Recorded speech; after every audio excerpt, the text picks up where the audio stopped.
morning with David Grasso, political analyst. We want to talk a little bit about what's happening in Washington. This is Election Day in Pennsylvania, primary election day, and a lot of things on our ballots, including a couple of constitutional amendment questions, actually more than a couple. There are 4 questions, voter referendum questions on the ballot. And so we're all about the elective process. And, well, David is too. He's a political analyst, and he joins us today. And we want to talk about what is going on with the Republican Party, this Liz Cheney situation, and the Republicans I don't know if they're switching canoes, David, or what they're doing, but they're headed in a new direction, aren't they? Yeah, and, it's always great to talk to another influential state, electoral-wise. Greetings from Florida, the other state that tends to decide elections. So your vote matters over there in Pennsylvania, especially last time. It's one of these situations where the narrative has changed, right? Of course, the Cheneys are a storied Republican family, and now, Liz, who is, of course, our former vice president's daughter, has come out hard against former President Donald Trump. And, it's causing problems for party unity. And, of course, party unity translates into winning elections. So this is the drama that we're witnessing before our eyes. Our conversation brought to you by Marcus & Mack, a law firm representing injured people. Why does this continue to be the story that it is? Or maybe it's better to say, why does Liz Cheney continue to push this? I don't know. That's a very good question. Politico did a deep dive on this. And people are like, okay, Liz, we get it. Like, you don't like Trump. You voted to impeach him, and you notice they didn't remove her after that vote. They removed her after she kept on going and going and going and going. And it seems like 2 things are taking place, which one is she really believes what she's saying, and you can tell. And number 2, she doesn't really care about the consequences.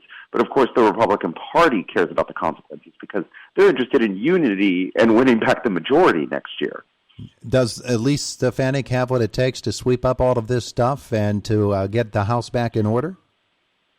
Well, Elise is a fascinating situation because if you really think about it, she fails the ideology test for a conservative Republican. She's more of a liberal Republican. She's from New York. It's much more of a light red state, right? It's much more like Pennsylvania than it is like Alabama, right? Yeah. So, this is more of it's fascinating in the sense that they're calling Liz Cheney a rhino when really you could probably call Miss Stefanik that before that. Does that mean that's necessarily bad for the Republican Party? No. If you listen to what Miss Stefanik is saying, she's calling for unity. She's calling for bipartisanship.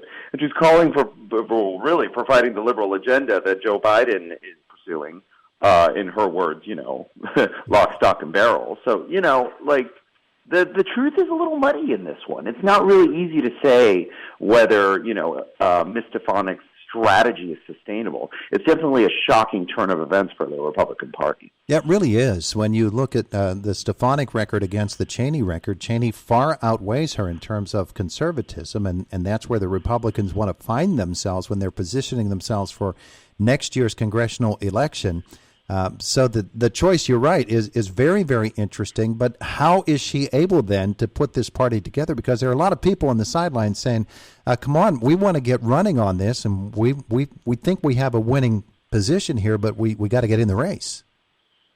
Yeah, and this is a big problem for the Republican Party, and not just because the Democrats are doing some pretty politically ingenious things, such as, Corona relief and, socially liberal attitudes, which are increasingly popular in this country, but also because there's a lot of division within the Republican Party. Right now you have the Trump part of the party. You have the America First people, which there's even division within that subsect of the party. And, now you have these, it's a whole lot of division for a party that is looking to run a national election next year. So I don't know if that bodes well for them. And I don't know if Elise is ready to do this because that's really a heavy lift for her. She have a team that's going to be able to help her do that? This is quite the fight if the Republicans are going to regain control. And the Democrats are loving this. Oh, the people who love this sideshow the most are the liberals. Somehow Liz Cheney is a principal person now. That sounds like backwards, right? And, it makes for great TV, but, division within the Republican Party is fantastic for the Democrats. So, it's not good for Republicans. And I say this over and over again when I get interviewed about this topic. Division is bad. No matter who you agree with, whether it's Liz Cheney or Elise Stefanik, this is not a good development for the party, of which I am not a member of. I'm a registered independent. But it's going to be an uphill climb for them in the coming election if this division continues. Well, the Republican Party can't just say to Elise Stefanik, okay, it's your ship, go steer it. They have to have some sort of structure around her that's going to help guide her, do they not? Yeah, and Elise is saying the right things. If you listen to what she's saying, Miss Cheney has the right to say whatever she'd like, right? We have room in the party for everyone. And I think that's a first good step towards unity. And, they have time to tape it back together. It's only May of 2021. But let me tell you, she's going to have to aggressively tape things back together if they are going to be competitive in the next national election. So is Dick Cheney the hidden hand that we see at work here? Oh, well, that sounds...